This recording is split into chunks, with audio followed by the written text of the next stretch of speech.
దారి తప్పుతున్న మిమ్మల్ని దారిలో పెట్టవలసిన బాధ్యత నాకుందని జగన్మోహన్ రెడ్డిని ఉద్దేశించి ఎమ్మెల్యే కిమిడి కళా వెంకట్రావు హితవు పలికారు. ఒక సీనియర్ నాయకుడిగా చెప్తున్నా ప్రభుత్వంపై మీ వైఖరి సరైనది కాదని, ప్రజలు ఆపదలో ఉన్నప్పుడు విమర్శలు చేస్తే ప్రజల్లో చులకనయ్యేది మీరేనని ఆయన మండిపడ్డారు. మోంతా తుఫాన్పై చీపురుపల్లి పార్టీ కార్యాలయంలో విలేకరుల సమావేశంలో మాట్లాడిన ఆయన విమర్శలకు కూడా ఒక సమయం ఉంటుందన్నారు. తుఫాన్ బాధితులకు ప్రభుత్వం అండగా ఉందో లేదో చూసుకుని మాట్లాడితే మీకు కూడా గౌరవం దక్కుతుందని అన్నారు. మోంతా తుఫాన్ రాష్ట్రంలో ఎంత బీభత్సం సృష్టిస్తే దాని వలన ప్రజలు ఇబ్బందులు పడకుండా చంద్రబాబు పటిష్ట చర్యలు చేపట్టారని కొనియాడారు. అనంతరం నష్టపోయిన వరి పంట రైతులను ఎమ్మెల్యే పరామర్శించి ప్రభుత్వం తరఫున సహాయం అందిస్తామని భరోసా ఇచ్చారు. ఈ కార్యక్రమంలో చీపురుపల్లి మండల మాజీ ఎంపీపీ రౌతు కామనాయుడు, మాజీ ఆర్ఈసీఎస్ చైర్మన్ దన్నాన రామచంద్రుడు, నియోజకవర్గ బీసీసీల అధ్యక్షుడు ముల్లు రమణ, పట్టణ అధ్యక్షుడు గవిడి నాగరాజు, గర్విడి మండల మాజీ ఎంపీపీ పైల బలరాం, మండల పార్టీ అధ్యక్షుడు సారిపాక సురేష్, తెలుగుదేశం పార్టీ నాయకులు తుమ్మగంటి సూర్యనాయుడు తదితరులు పాల్గొన్నారు.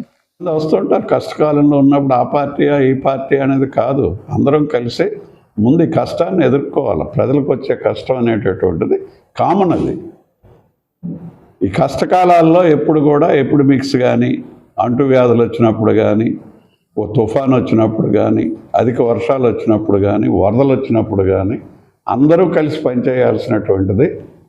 పని చేయకపోతే 4 రోజులు ఊరుకొని ఆఫీషియల్స్ను విమర్శించడమా, పొలిటికల్ అధికారం నుండి పార్టీని విమర్శించడం అనేది సఫిషియంట్ టైం ఇచ్చిన తర్వాత 5 రోజుల తర్వాత అందులో ఏవైనా లోటుపాట్లు ఉంటే ఇలా చేసుంటే బాగుంటుంది అని చెప్పినటువంటివి పొలిటికల్ పార్టీస్.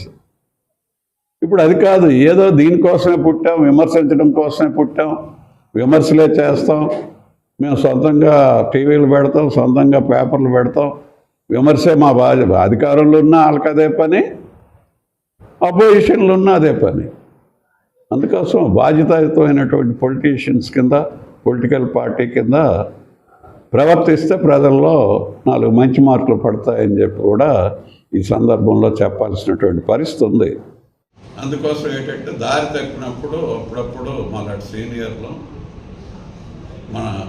మరి చెప్పాల్సినటువంటి అవసరం ఉంటుంది, చెప్పాల్సినటువంటి అవసరం ఉంటుంది, చెప్పాలా. ఎందుకంటే ఆపద వచ్చినప్పుడు ఊర్లో నిప్పు ముట్టింది అనుకోండి, పార్టీలతో సంబంధం ఉంటుంది, ప్రతివాడిలు కాలిపోతుంది. అందరూ కలిసి వెళ్ళాలి, ఆపుకోవడానికి ప్రయత్నం చేయాలి తప్ప ఇదేదో తెలుగుదేశం కొంప ముట్టింది అని అంటే గాలి వచ్చేటప్పుడు గూరంతా తగులుకుంటుంది. లేదు ఇది ఏదో వైఎస్ఆర్ వాడిది కదా అని మనం ఊరుకుంటే అది అందరికీ తగులుకుంటుంది.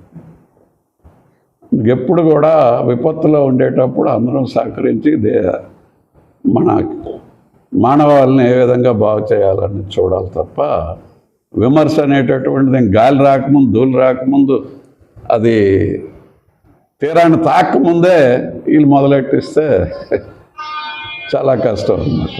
అందువల్ల అప్పుడు ఎనీ రీజనబుల్ పొలిటికల్ పార్టీ ఈ విపత్తులు వచ్చినప్పుడు ఎప్పుడు కూడా సఫిషియంట్ టైం ఇచ్చి తర్వాత అటు మీద ఏంటైనా లోపం ఇలా చేస్తే బాగుంటుంది, అలా చేస్తే బాగుంటుందని చెప్పే థియరీ ప్రజాస్వామ్యంలో ఉంది తప్ప మరి పార్టీ పరంగా విమర్శించడమే అదే మా ప్రైమరీ ఆబ్జెక్ట్ అంటే వాళ్ళకి మనం ఎవరూ జవాబు చెప్పలేం.